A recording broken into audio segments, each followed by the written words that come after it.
This week, my brain just like really blanked out. And that, as much as anything else, led to my drinking problem.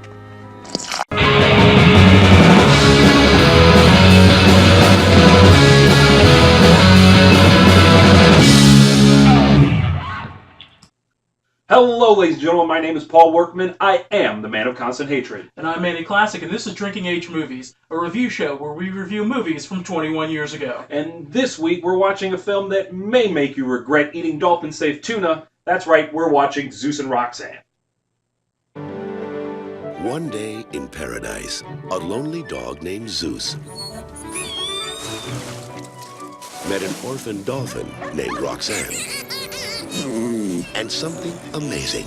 They communicate. They are talking. Something unbelievable. Something magical happened. Zeus is a very special dog, capable of interspecies communication.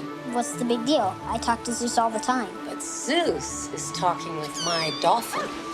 Zeus and Roxanne was released January 24th, 1997, directed by George T. Miller, not to be confused with that George Miller, Steve Guttenberg, Kathleen Quinlan, Miko Hughes, and Arnold Vosloo, who I've been assured is not Billy Zane. Released by MGM, made a modest $7.2 million at the box office, and the week it was released debuted at number 10, so that's a thing that happened. Zeus and Roxanne stars Kathleen Quinlan as a marine biologist researching dolphins when a scrappy little dog makes its way onto her research vessel, thus making a friendship with said dolphin. I know, sounds exciting. All right, so let's talk about impact. 21 years later. The movie in and of itself, I mean, it was a family film. Those tend to not have a lot of future impact or remembered fondly outside of maybe the children that saw them at the time. So I feel too old to be the demographic when it came out. So honestly, I don't remember even really hearing about this as a kid. And rewatching it, I clearly didn't miss anything from my youth. You know, it's one of those films that it came out amongst a lot of other films of this type, films that did make a little more impact, something like Free Willy, which we all still remember to this day, Homeward Bound, which, you know, is a real fun family film about dogs. So you got dogs, you got whales, in this case you got dolphins. So it's this real pervading style of cinema where it's kids and it's animals trying to sell to kids because kids like animals and they like to see kids with animals because why not? And like you said, it's one of those ones I don't remember either. I was in '97. I was 13, so Yeah, that's right where I was at. yeah, so it wouldn't really appeal to me, being right on the cusp of about to be going into high school. So yeah, I missed this too. I don't feel like I missed anything. I mean, I said I was watching this film to some people, and they gave me this look of, that's a movie? And I feel like after watching it, that's exactly how I still feel. Mm-hmm. Okay, so overall, how do we like this film? You know, I said that watching it, I feel like I didn't miss out on anything.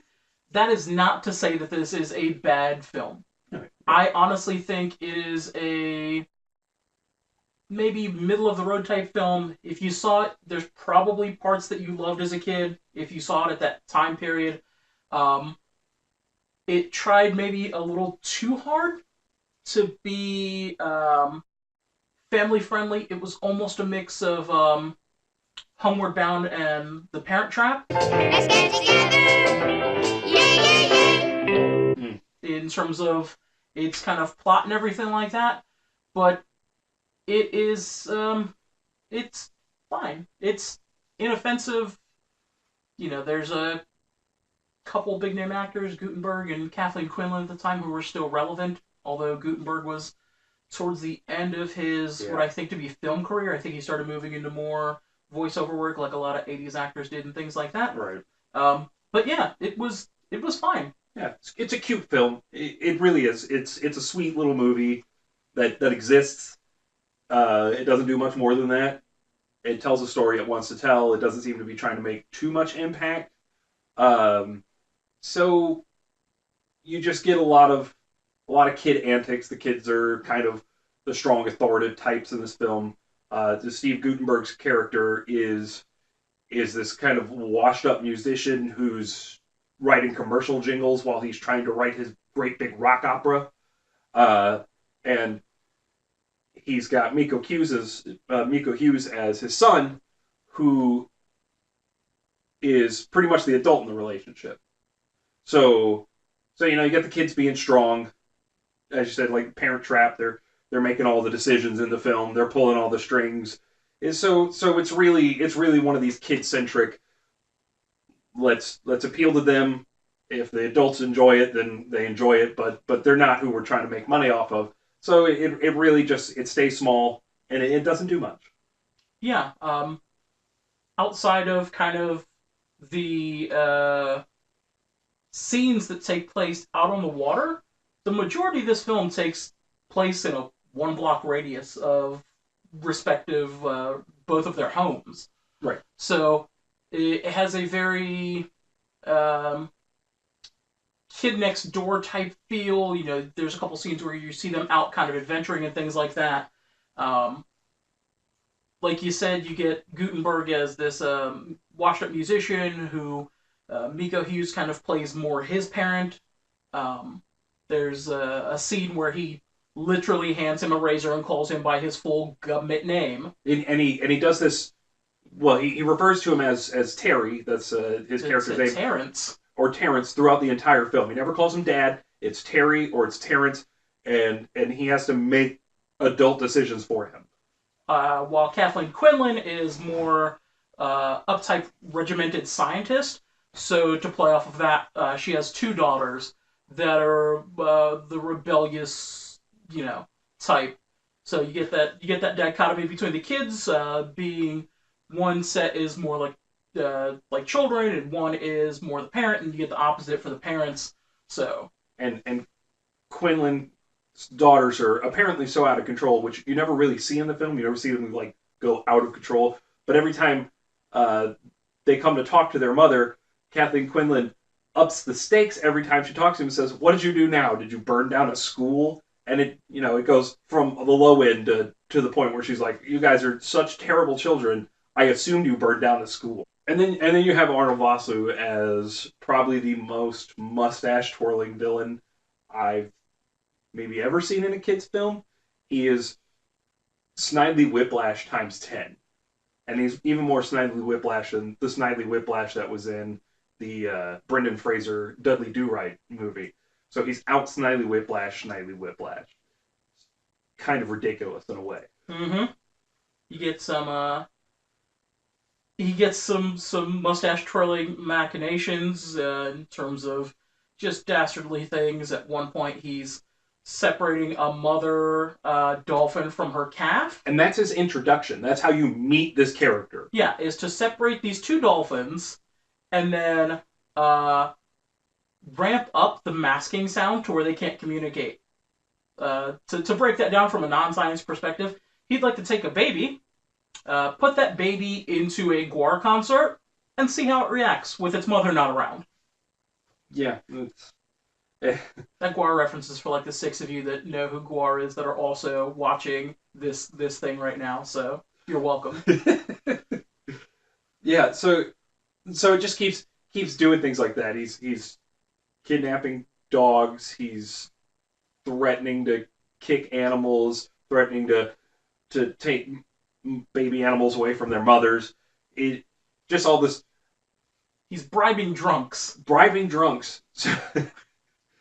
Oh, that's an amazing plot point as well. Apparently, this guy so he runs a research facility. Arnold Vosloo's mustache twirling villain runs a marine biology research facility, and he doesn't know how to drive a boat. I mean, I'm not a marine biologist. I don't run a research facility, but I feel like if you're in charge of one, that should kind of be a prerequisite.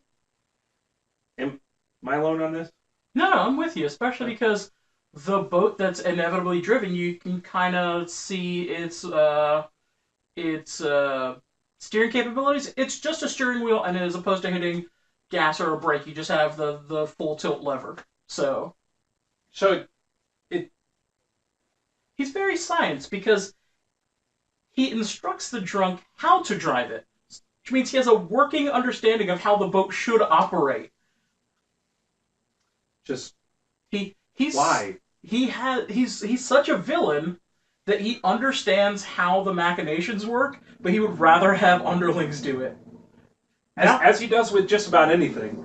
Because earlier on in the film, his bag gets kicked into the water, and as cool and calmly as he can, he looks down at it, and without returning to his subordinates behind him, he says, "Jump in the water and get my bag." Can't get your own damn bag? And then there's the music.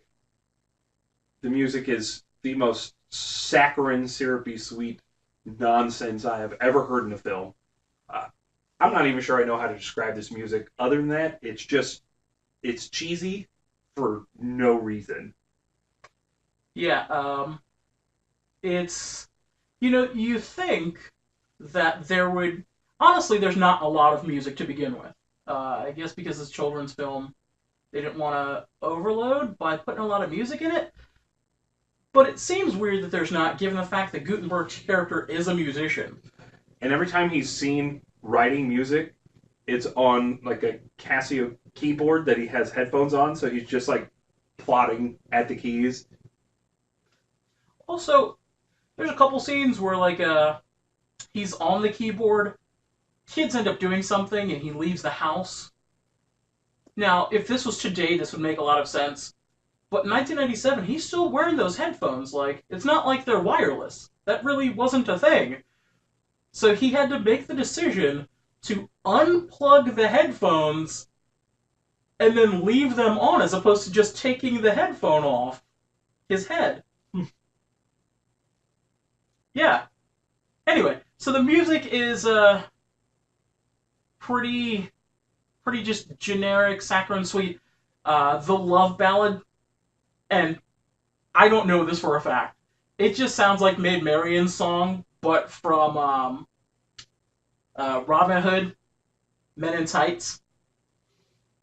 Yeah. So it's just it's just a thing. It's there. It exists. It's all in major keys, so it's real upbeat and stuff like that. Don't want to feel sad in this movie. Yeah. All right, I guess on our rating scale,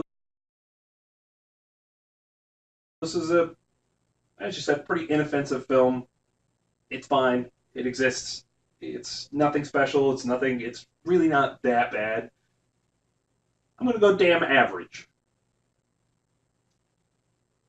Yeah. So there's some amount of wonky pacing in it. There's some plot points that kind of pick up and drop off that don't necessarily have any resolution. But it's a kids' movie, so it wasn't expecting for guys like us to just be picking it apart. For what it is, Terrible people. yeah. For what it is, it gets its point across. You get a resolution that sends the family home happy. So on our scale, I'm also going damn average.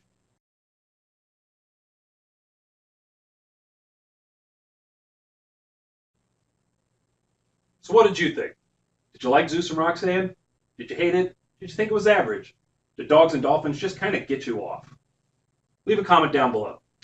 And don't forget to like, share, and subscribe. And if you'd like to know when we put out new videos, you can click the bell icon at the bottom. That'll let you know when we do put those out. And as always, have a damn fine day.